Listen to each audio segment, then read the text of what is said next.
I'd like to introduce you to my panelists. We've got Kathleen Breitman, the co-founder of Tezos, and Meltem Demirors, who's the Chief Strategy Officer for Coinshares. I think perhaps maybe start by perhaps just explaining exactly what you're doing on a daily basis. What's keeping you busy right now? Oh, geez. Well, we only have 35 minutes. So my name's Kathleen Breitman. I co-founded a smart contract platform called Tezos.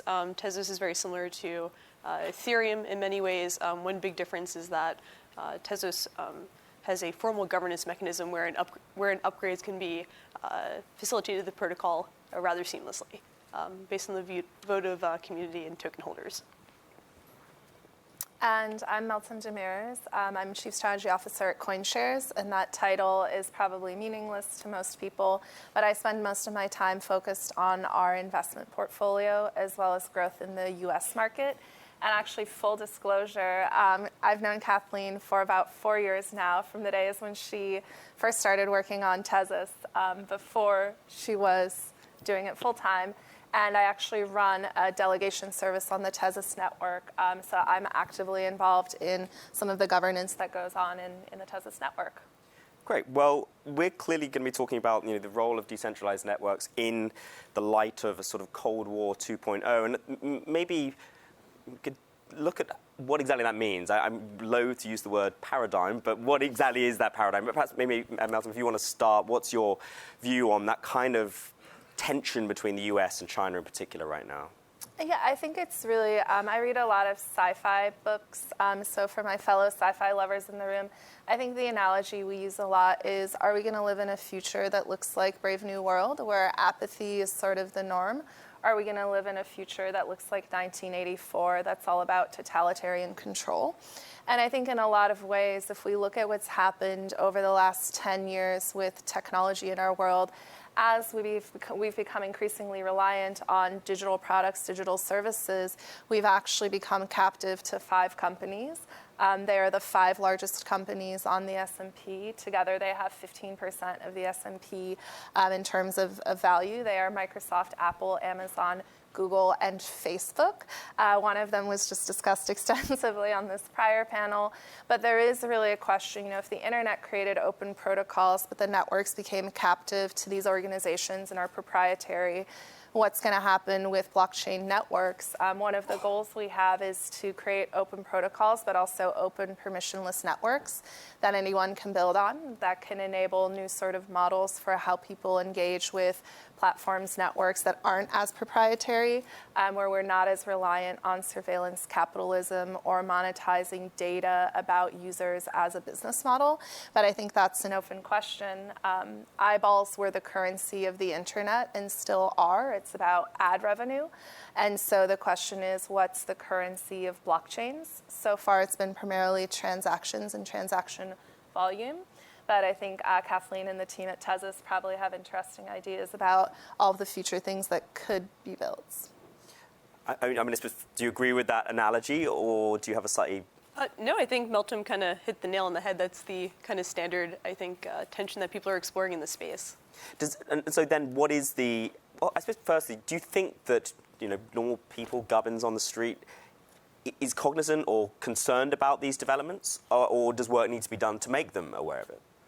Well, I think Edward Snowden did a massive service to the American public by basically alerting them that, what you think might be private isn't necessarily private. I think, the Cambridge Analytica scandal also put to light that, if the service is free, you are the product. I think that shocked most people because they're not as used to thinking about the internet and the ad models and the revenue source and exactly how your eyeballs are monetized. So I think there's general awareness. I think kind of the average person on the street knows that their data is being used, not necessarily in a way that they would sanction. But I don't think there's enough sophistication in the market, just because not enough people know how the internet works, frankly, to know how to navigate that and to source better options for themselves. And I mean, is that part of your role to ensure that they have these options? Like, what are the solutions or things that you're perhaps trying or that are well suited to resolving some of these issues? Oh, boy. Well, I think step one is people need to have choices, right? So step one is creating products, platforms that allow people to have choice. And I think step 2 is one of the challenges we've faced, over the last 5 years in blockchain land and crypto land, is can platforms be and products be easier to use, better to use, and deliver the same value proposition that a lot of these large platforms today deliver. Which, with the current technology is decidedly not. Yeah. And what is the hurdle to that? Is it scale? Is it simply the nature of the technology? What are the kind of key stepping stones to get to that stage? I think decentralization is an uphill battle. It's much easier to design a centralized system that services people and gives them a nice end user experience. In many ways, cryptocurrencies, Bitcoin, Tezos even, are a good alternative to a centralized model for store of value and basically moving around assets on the internet. But the UX is about as pleasant as having a concrete parachute. So there's a bit of an... Clarify, that's bad, right? Yeah, it's bad, yeah. So there's a bit of a disconnect between what we ought to have and what's easily available to us. Sorry, did you want to chip in? But I think part of it is also, one of the things we think about often is if we don't defend our right to privacy in transactions, in communications, in movement, then at the point where we no longer have it, it will be too late. And I think we're already experiencing deplatforming in various ways. There was a great example yesterday where the CFO of PayPal was actually deplatformed from his own service, which is kind of deeply ironic. But I think a lot of people in our world, most people here never think about our access to the banking system. We never think about our ability to communicate. We never think about these things we take for granted because we've always had them. I think it's only once you've faced an adversarial situation or you've had your right to do something taken away that you start to recognize why choice is so important. But for most people in this room, we've never experienced that, unless you work in cryptocurrency and then your bank likes to send you letters once in a while telling you you're no longer a customer. It's very fun. I should also say at this stage, please do feel free to submit questions, and hopefully I'll have time to throw them at the panelists. Perhaps it's worth thinking just for a moment what we mean in this context by decentralized networks. Would you like to take that one, Meltem? Yeah, I always like to say nothing is decentralized, and it doesn't matter anyways. I think the goal of decentralization and the way a lot of people are going about it, it's about not having a single point of control. And so if you think about blockchain technology or these open protocols, there's really 3 layers. There's the protocol itself, which is the code. So how decentralized is development of the code? And in a lot of instances, it's highly centralized because there's an entity that funds the development of the code. In the case of Bitcoin, there's a group of volunteers, but some of them are funded by for-profit companies. Notably, Square most recently hired a number of Bitcoin core developers to work on the development of the code. Then you have the network, which is people who are running infrastructure, so contributing electricity and silicon to maintain the integrity of the network. And so there the question is how many different entities are doing that, and do any of them have sufficient power on the network, i.e. more than 51% to attack the network? And again, there it's interesting to look at who's running nodes. There's one network in particular called Neo that has a multi-billion-dollar market cap. There are 7 nodes running the Neo protocol, and all of them are controlled by the entity that created it. So that's not very decentralized. In Tezos, there are over 400 independent bakers, I believe, at last count. Yep. And many more people running nodes across the world. So I mean, the way I would define it, just strictly from a computer science perspective, is who has access to the protocol, who can write to it. So from there, you've given people the keys to the car. Are they actually going to go around and use the tools that you've provided for them? And in many cases, it's rather disappointing to Meltem's point that there's a bit of apathy on behalf of the people who participate in these networks. One thing I'm proud of with Tezos is that there's actually a lot of engagement in the community and in the process of instantiating upgrades to the network and the governance mechanisms that we've inculcated from the core architecture. What is the risk of some of these, the US or China or other countries kind of inculcating their way into this space? Clearly, we spoke a little bit earlier about what China's getting up to, but if anybody can have nodes, for argument's sake, in these in the networks, then what's to stop government doing it, for instance? What role do you guys have in ensuring that isn't the case? And if you were to have a role, then that gets into other issues, I aspire to have that problem. Okay. But at the end of the day, this is open, permissionless networks, right? So the idea is anyone who wants to can contribute to the protocol. Anyone who wants to run infrastructure on the network can do so, granted they meet certain conditions. And anyone who wants to build applications on top of these networks has the freedom to do so. I think a lot of times, it's very tempting to become status. Kathleen and I always like to joke that people in the crypto space are surprisingly very massive status sometimes because they want to control who can do what, and they want things, people who identify with their worldview to be part of these networks, but that's something we can't control for. That's the whole point of a permissionless network, is anyone who wants to contribute resources and dedicate the time and energy and capital to do so can participate in a meaningful way. Well, yeah. Classic bootleggers and Baptist alliance. Yeah. Yeah, exactly. There's no good way to, because all this technology is open source, it means really anyone can contribute to it. But then you kind of have a tragedy of the commons, which springs up in quite a few different systems. I mean, for what it's worth, that is something that was considered in the construction of Tezos. And so if you want to send in an upgrade and you've done hard work and you want to improve the protocol, you can actually attach an invoice that says, like, hey, if you guys think this is valuable, send some Tezos tokens over to this address. And that's how we reward innovation. But it is a failing for a lot of open source technology, not just in the cryptocurrency space, but also more broadly.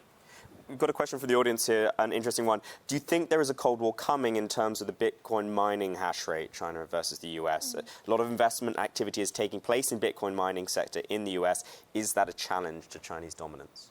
I think there's been a lot of concern about where hash power is located on the Bitcoin network in particular. I think also, Coinshares, we every year publish a Bitcoin mining report that delves into the economics of Bitcoin mining, where miners are located, profitability, a lot of data around what's happening in these networks.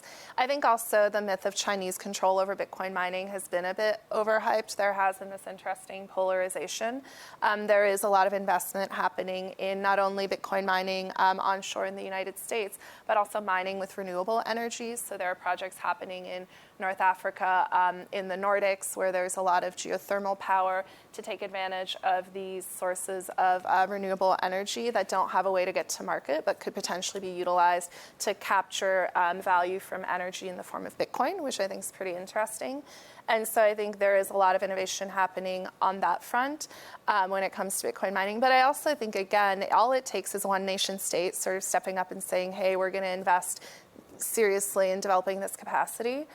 There was some talk of that happening in a place like Iran, for example. And then what does that mean in terms of sanctions? What does that mean in terms of import-export law if you have people running infrastructure in a sanctioned market?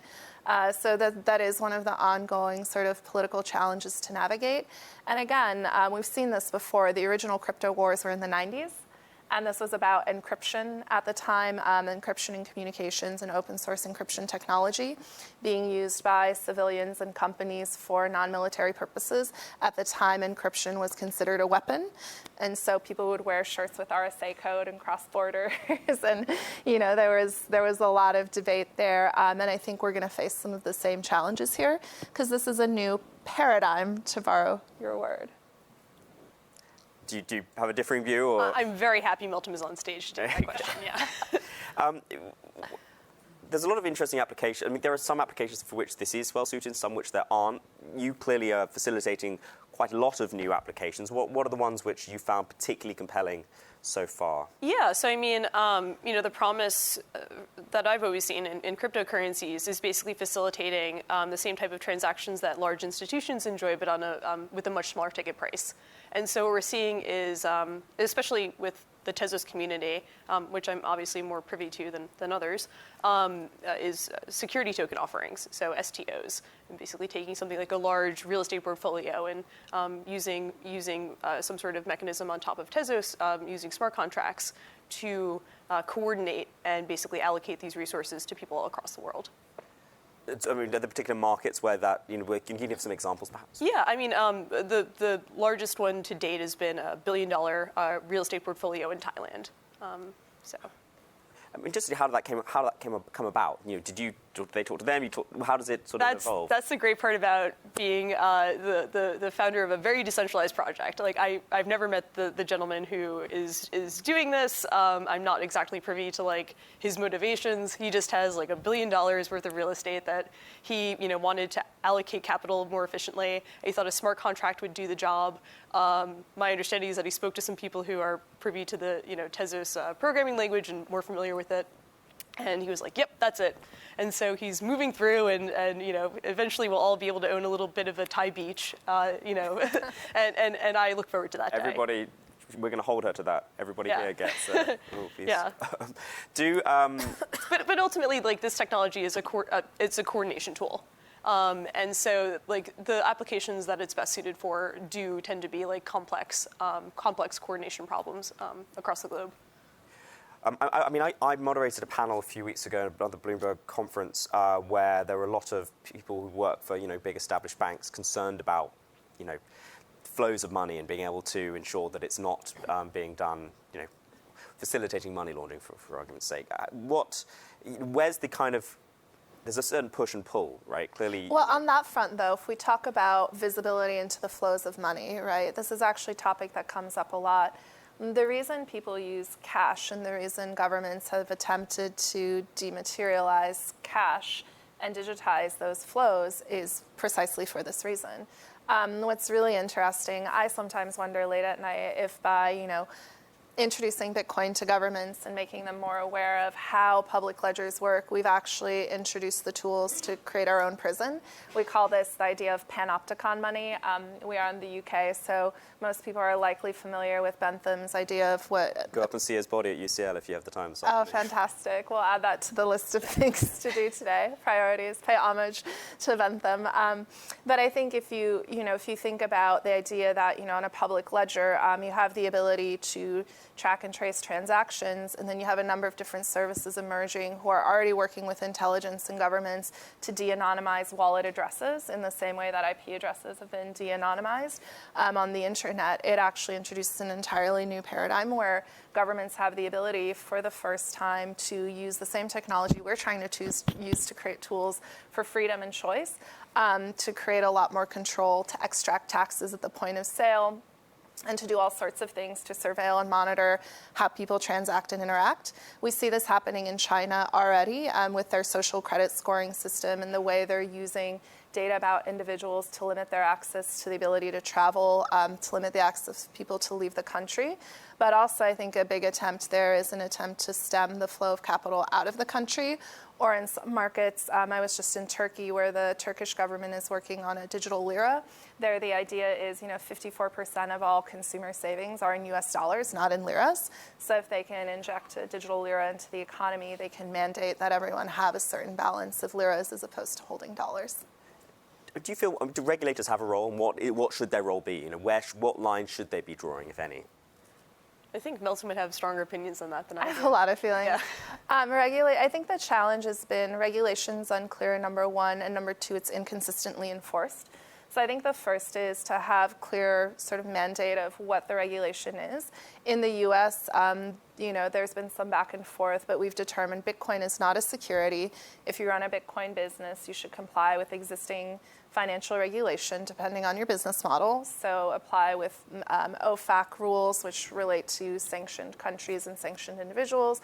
Apply with money transmission laws. And then if you have a swap, a derivative, or you're running a market, comply with CFTC rulemaking. In the UK, it's a lot less clear. And then in other parts of the world, there's varying degrees of clarity. I think Switzerland has done a really good job. They have some fairly clear guidance. And you're based in Switzerland as a project, the foundation is? The Tezos Foundation is, yeah. But the network itself is quite global. So I think there's been some clarity in some jurisdictions, but not so much in others. And I think the bigger issue is regulators shouldn't be picking winners and losers. They should be applying the regulation they set consistently. And I think in every market we've been in, we've seen a lot of inconsistencies in how the regulators choose to enforce. And I think that's never a positive situation. In fact, 2 weeks ago, a CFTC chairman who has just left, Chairman Giancarlo, came out and said that the CFTC allowed Bitcoin futures to move forward in 2017 because they wanted to bring bring down the price of Bitcoin. That's a clear example of a regulator picking winners or losers. It's not the role of a regulator.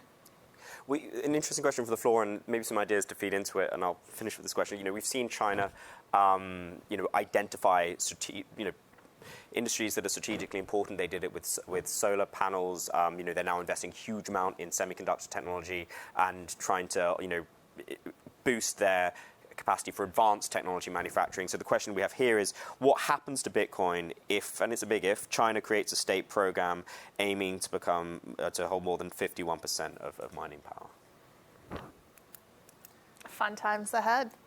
But again, I think on the geopolitical scale, there are a lot of other macro events unfolding in our world, so it's important not to look at this in isolation. Last week, we released our Coinshares Crypto Trends Report. It's 134 pages of data and charts, but a lot of it pertains to some of the macroeconomic climate, the political climate. If we look at what's happening in the world right now, a lot of this is about net trade flows. And if we look at China's attempts to create a digital currency and to establish itself as a leader in blockchain technology, social networks are becoming the new financial networks, right? Social networks are where in the future payments and financial services will be delivered. And if we look at where social networks are largest, WeChat and Kakao each have over 1 billion users, and those are based in China and Korea respectively. So I think, again, they're seeing the bigger end game, whereas here in the U.S., we're too busy dragging Mark Zuckerberg in front of Congress and making a spectacle out of it to really do anything useful. So maybe now is the juncture that we do have a poll question, so please whip out your phones. So the question is, what is the biggest hurdle to the adoption of decentralized networks in the global financial system? You might have other options, in which case send them to me here, but we're going for distrust, lack of compelling use cases, regulation, or objection from vested interests. Interesting. Okay, so it looks like, well, I feel like I'm watching a horse race. How boring we've all become. We talk about regulation far more than I ever have before. We're in Europe, which is where regulation, of course, is pretty much the main conversation when it comes to certainly big tech. To look at the columns I have to write. Sorry, I'm delighted to write, I should say. Do you ever, there's so many acronyms, like the 3-letter, 4-letter. It's the role of France in the European Union, right? They love a good acronym. So many. It's also difficult, though, when you're reading an article in another language, and of course they call GDPR something very different, and I'm far too stupid to realize.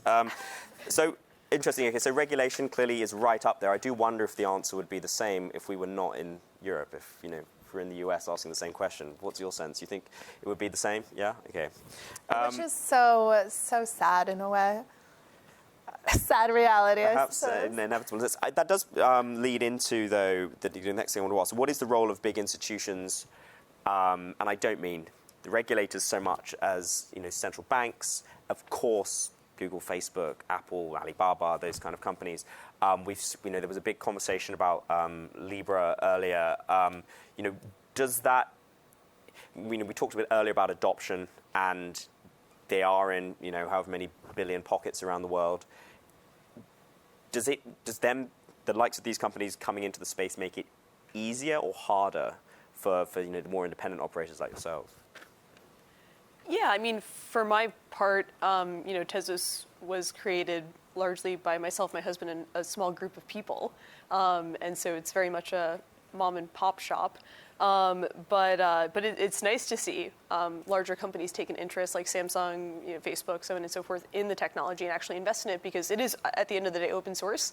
And so there's a lot to learn, and there's a lot to be gained by companies investing in this technology. There's also something a little bit inorganic about it, which I think gives a nice advantage to projects that are more grassroots, like Tezos and Bitcoin and its associated derivatives.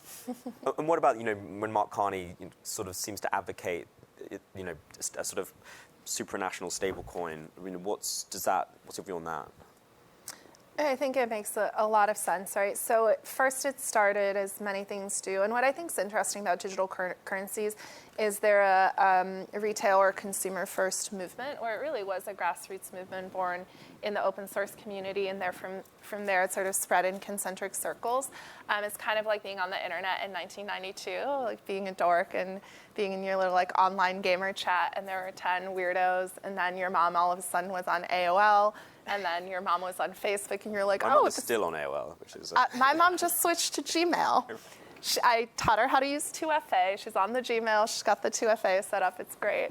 But I think you go through these successive waves. So we started with the idea of Bitcoin, and then from there, the next wave was Ethereum, which I think captured the interest of Silicon Valley much more.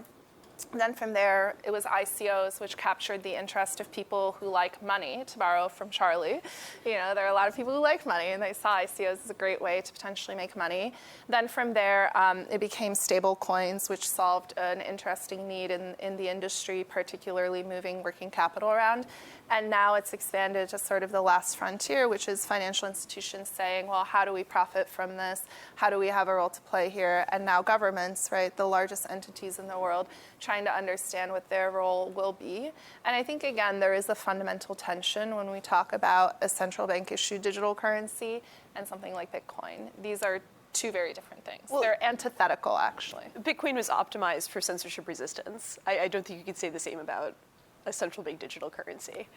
In fact, they're kind of opposite aims. One interesting company which we don't often discuss, and maybe with good reason, but actually right now the second biggest company in the Libra Association is Vodafone. Mm-hmm. And they're just up the road in Paddington. They clearly, through M-Pesa, have huge reach in sub-Saharan Africa. And they are also making their own tentative steps. Like, what do you think is the possibility of a company like that, which doesn't have the same clout as a Google or Facebook, but is actually, you know... They actually have the biggest clout, because the future of payments is not in plastic, it's in silicon, right? And it's going to be it's native install on mobile devices is the biggest distribution mechanism for wallets and for these things. So if you think about, for example, most people probably in this room are Apple iPhone users. When you get your iPhone, there's a certain number of programs that come preloaded that are proprietary to Apple, and Apple gets to control who can develop apps on top of their platform and push them out through the App Store. Same thing with Android. So there are about 1 billion iPhones out in the world today. There are about 3 billion Android phones, so Android's definitely winning there, and Google is dominating that space. There's HTC and Huawei, which have much smaller distribution but growing. And I think, again, as we think about the evolution of payments, if social networks become the new payment networks, arguably your phone is going to be the mechanism you use. We're starting to bundle everything into that one device. And so to me, it makes a lot of sense for Vodafone, Samsung, Huawei, HTC to participate, and many of them already have as well. Interesting. I think we're sort of running out of time, and maybe I don't know if you have closing thoughts you would like to bless us with. Sure. I think this is probably one of the more interesting things going on in the world today. Basically, we've had a lot of notions of physical assets, and it's going to be very hard to divorce ourselves from thinking through in one framework and going into another, and thinking about how different money can be if it's programmatic. I think that's going to take a while for us to put our heads on and reorient and recalibrate for, but the people who are undoubtedly going to understand it best are the ones actually doing the digitization of these frameworks. Yeah, I just echo, I think, we've been doing this. I've been doing this professionally for 5 years now. I imagine we'll be doing it for another 15 before we really start to figure it out. But the one benefit we have here is I think all it takes is a few macro events coming together to really make a compelling use case or build a compelling narrative around digital currencies. And we're starting to see some of those conditions start to emerge. And again, I look at what's happening with new technology and the rate at which technology can diffuse thanks to the internet, what's happening economically, wealth disparity, concerns over control and captive interest, what's happening politically. I mean, we haven't even touched on politics, but we see some of the fragmentation happening here in the UK with Brexit, and then challenges in the Eurozone, not to mention challenges in other parts of the world. And then lastly, I think if you look at society, my generation, I'm a proud millennial on the later end of that. But look, there's a massive population that's retiring. Pensions are notoriously underfunded. We're up to our eyeballs in debt. Since the financial crisis, the supply of US dollars, which, my currency of choice, quadrupled. So we're in this economically really unsustainable environment, and there's this whole generation that's growing up in this very interesting climate. They don't have job security. They can't afford homes. They're in student debt thanks to cheap money given to them by governments. So I think, again, what are millennials going to choose when they inherit $7 trillion over the next 20 years? I don't think they're going to choose what the existing generations have chosen. I think they're going to choose something like Bitcoin. Well, on that optimistic note, thank you so much. Meltem, please put your hands together for Meltem Demirors and Kathleen Breitman. Thank you. Thank you so much, guys. Really appreciate it.